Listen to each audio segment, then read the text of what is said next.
हे आहेत खव्याचे गुलाबजाम आणि बघूनच वाटतंय ना खायला पाहिजे, खायची इच्छा झाली आहे. चला तर मग बनवून तर घ्यायचेत आपल्याला.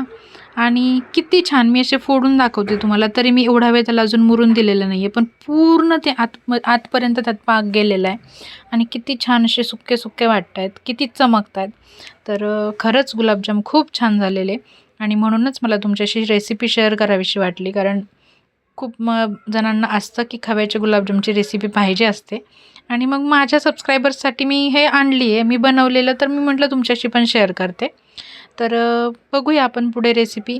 आणि नक्कीच बघितली तर बनवून नक्की बघा, खूप छान होतात, किती छान दिसतं हे. तर चला सुरुवात करूया. हाय, हॅलो, नमस्कार, welcome back to my channel Deepali एक हाऊसवाईफ. आज मी बनवते खव्याचे गुलाबजाम आणि त्याच्यासाठी मी इकडे घेतलेला आहे 700 ते 750 ग्रॅम खवा. आणि तो मी आता छान पहिले रूम टेम्परेचरवरती आणला, फ्रीजमधून काढून ठेवलेला चांगला 1-1.5 तास बाहेर. आणि मग नॉर्मल झाल्यानंतर मग त्याला मी आता मळून घेणार आहे. छान परातमध्ये घेतला आहे मोठ्या. तर हे मळताना खूप चिकट होतं, थोडंसं इरिटेट होतं, पण प्रोसेस ती करायची असते तर करून घ्यायची व्यवस्थित. आणि मग छान असा खवा मळून घेतला की त्याच्यामध्ये थोडं थोडं करून मैदा घालायचा आहे.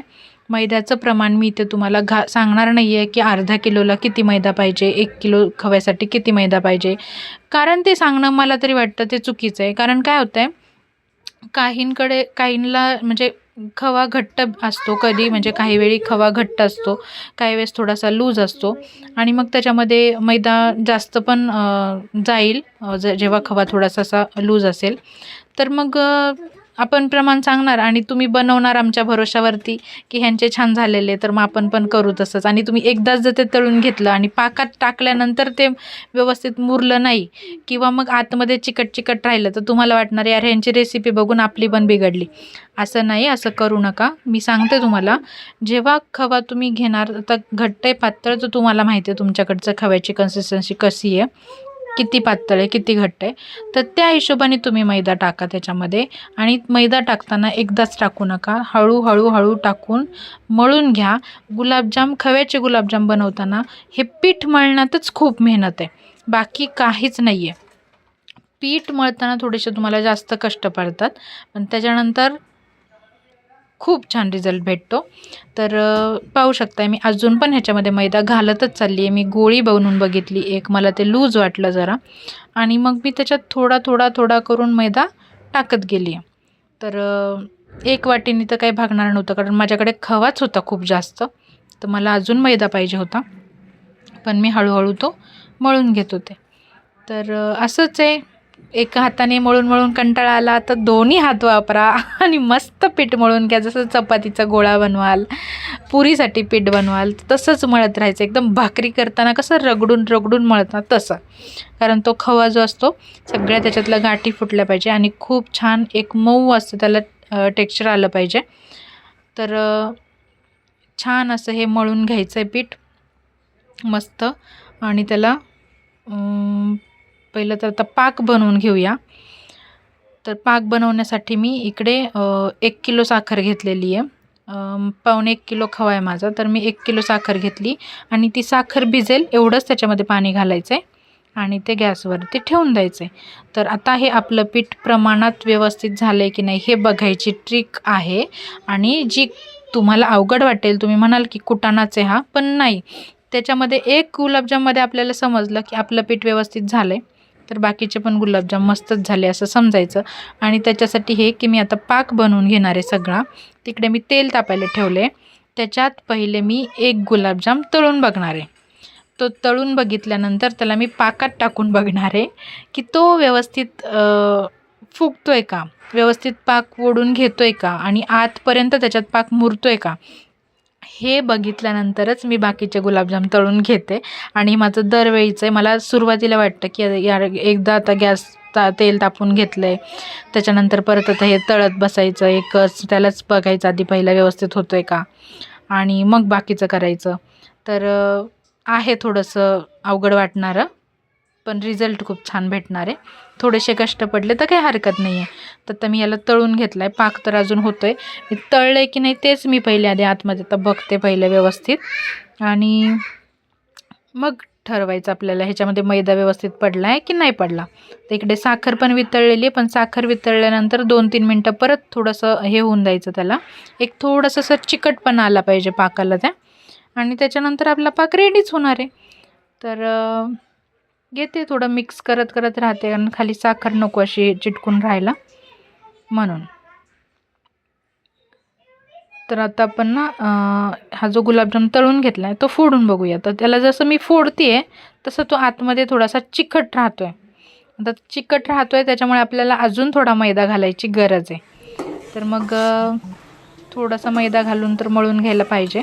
पाक होत आला आहे त्याच्यामुळे मी थोडंसं त्याची साखर व्हायला नको परत थोडंसं घट्ट झाल्यावरती, म्हणून त्याच्याकडे थोडं लक्ष आहे माझं. तर मी असं ते हाताला घेऊन बघितलं, थोडंसं मला वाटायला लागले थोडंसं अजून व्हायला पाहिजे, आणि मग आपल्याला गॅस बंद करून घ्यायचा आहे. तर गुलाबजाम करताना म्हणजे आता कोणी सांगतं की पाक पण थोडा मीडियम ठेवा, गुलाबजाम पण काढून पहिले वेगळ्या प्लेटीत घ्या आणि ते थोडेसे थंड झाल्यावर पाकात सोडा. तर मी तसं करत नाही. मला एक असं हे झालं की पाक थोडासा थंड झालेला पाहिजे, पण गुलाबजाम कढईतून काढल्या त्या पाकात टाकले की ते पटकन पाक शोषून घेतात असं मला वाटतं, आणि मी तसं करते. तर खूप छान होतात. रिझल्ट तर तुम्ही पहिलेच बघितलं आणि अजून पुढे पण बघाच प्रोसेस सगळी. तर बघा हे थोडंसं आतमध्ये चिकट राहिलेलं, त्यामुळे मी ह्याच्यात आता थोडासा मैदा घालून घेणार आहे अजून, आणि मस्त मळून घेणार आहे. त्याच्यानंतर परत तळून बघायची काही गरज नाही आहे, कारण ते होणारच आहे छान. अंदाज तर आलाच आहे आपल्याला की काय करायचं नेमकं. तर पाक छान झालेला आहे त्याच्यामुळे मस्त आता गुलाबजाम बनवून घ्यायचे. तर थोडासा मैदा घालून मळून घेते.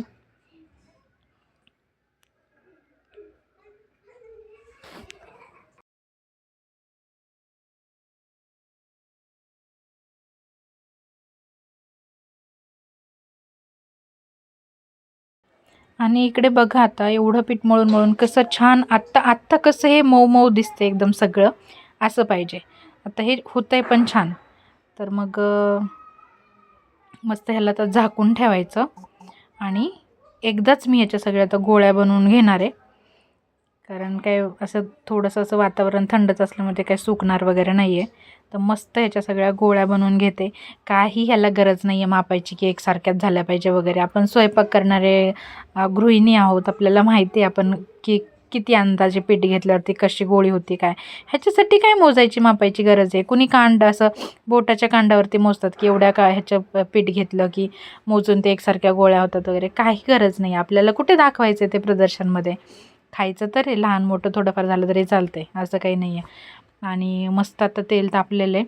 मीडियम गॅस करायचा आहे. गॅस जास्त मोठा पण करायचा नाही, जास्त कमी पण नाही पाहिजे. कमी असेल तर ते तेल कट होऊन जातील आणि फक्त बाहेरून असे कडक होतील. मोठे केले तर बाहेरून जळणार, आतमध्ये पीठ तसंच राहील. मग ते काही मुरले वगैरे काही झालं पाकात तरी ते कच्चेच राहणार आहे. त्याच्यामुळे मीडियम गॅसवरती असे सतत हलवत राहायचे. ते सगळ्या बाजूनी भाजल्या गेलं पाहिजे, छान एकसारखा कलर आला पाहिजे त्याला, म्हणून. तर मी मस्त असं त्याला आता मिक्स करत करत असे भाजून घेते, जसं की शंकरपाळी आपण भाजलेली त्या दिवशी तळून घेतली होती तसंच.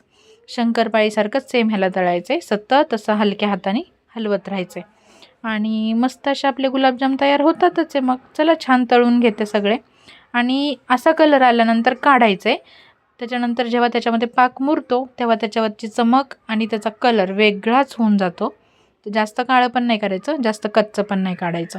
ह्या कलरवरती काढू शकता. त्याच्यानंतर त्याचा फायनल कलर जो आहे तो थोडासा आपल्याला पाहिजे तसा होतो. तर मस्त आता हे सगळे मी गुलाबजाम तळून घेते. मुलांची ये चालू होती, कारण गुलाबजामची वास घरात सुटली की यांना दम निघत नाही. आणि तुम्हाला माहिती आहे तक्षक तर 2-3 दिवस झाले माझ्या मागं लागलेला. तर असे मी सगळे गुलाबजाम तळून घेतलेत, आणि जसे जसे तुम्ही तळून हे पाकात टाकणार तसं तसं असं हलवत राहायचं आहे, जेणेकरून एक साईड काय होती मग सुकून जाते, त्याची वरती राहते ती. कारण गुलाबजाम जसं जसं तळत जाईल तसा तो खाली जातो, भिजत जाईल तसा. तर मग तसं न करता सगळीकडून असा हलवत राहायचं. प्रत्येक वेळी गुलाबजाम पाकात सोडले की ते अशा मिक्स करून घ्यायचे. आणि पाहू शकता हे फायनल आपले असे तयार झालेले आहेत. मुलांना तर दमच निघत नव्हतं, त्यांना मी काढून दिले 2-2. आणि थोड्याशा वेळाने म्हणजे अर्ध्या एक तासाने जेवायचं होतं आम्हाला, तर हे असे मी घेतलेले. तर हे असे मुरले होते, आणि मुरलेले व्यवस्थित मुरलेले लगेच हे अर्ध्या 1 तासातच. तर 2-2.5 तासानंतर तर हे वेगळ्याच लेवलला जाणार आहेत आणि खूप छान होणार आहेत. तर असा काहीसं माझे गुलाबजाम झालेले. रेसिपी आवडली असेल तर नक्की ट्राय करा आणि कशी झालेली हे पण मला सांगा. मी बनवलेले गुलाबजाम तुम्हाला आवडले का हे पण कमेंट करून सांगा. व्हिडिओ आवडला असेल तर लाईक, शेअर अँड सबस्क्राईब करायला विसरू नका. चॅनलचं नाव आहे दीपाली एक हाऊसवाईफ. आलाच आहात सबस्क्राईब करून जा आणि रेसिपी कशी वाटली कमेंटमध्ये नक्की सांगा. भेटूया आपण पुढच्या व्लॉगमध्ये अजून काहीतरी वेगळं घेऊन. तुम्हाला जर काही म्हणजे रेसिपी वगैरे एखादी पाहिजे असेल, विचारत असाल तर नक्की मला जमत असेल तर मी ट्राय करून दाखवून देईल तुम्हाला. तर चला, असे काहीसे झालेले गुलाबजाम आणि खूपच छान झालेले, खूप आवडीने खाल्ले आम्ही तर. आणि दिसतच ते एवढे भारी होते की तोंडाला पाणी सुटणार. आणि खव्याचे गुलाबजाम म्हणजे एक प्रेम. तर चलो, भेटूया आपण पुढच्या व्लॉगमध्ये. Thank you so much. बाय.